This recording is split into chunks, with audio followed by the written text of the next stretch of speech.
സച്ചി പണക്കാരനായി. സച്ചിക്ക് വലിയൊരു തുക ഭാഗ്യക്കുറി അടിക്കുകയാണ് ചെയ്യുന്നത്.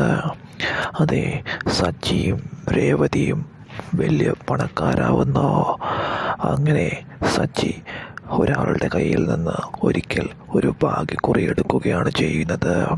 ഒന്നും പ്രതീക്ഷിക്കാതെ അയാളെ സഹായിക്കാൻ വേണ്ടി മാത്രമായിരുന്നു സച്ചി അതെടുക്കുന്നത്. എന്നാൽ ഒന്നാം സമ്മാനമായി വലിയ തുകയാണ് സച്ചിക്ക് കിട്ടുന്നത്. അതോടുകൂടി സച്ചിയുടെ ജീവിതം മറിയുകയാണ്.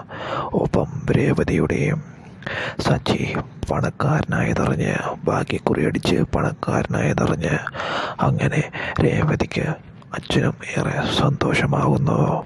എന്നാൽ സച്ചിയെ സ്നേഹിക്കാത്ത സച്ചിക്ക് ഒരുപാട് പണം കിട്ടിയെന്നറിഞ്ഞപ്പോൾ സച്ചിയുടെ അമ്മ കള്ള സ്നേഹം കൊണ്ട് വരികയാണ് ചെയ്യുന്നത്.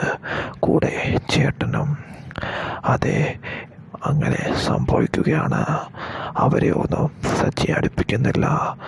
രേവതിക്ക് വേണ്ടിയ കാര്യങ്ങളും, രേവതിക്ക് പുതിയൊരു കടയിട്ട് കൊടുക്കുകയും പുതിയ മുറി കെട്ടുകയും അവരുടെ ആവശ്യങ്ങൾ നിറവേറ്റുകയുമാണ് ചെയ്യുന്നത്.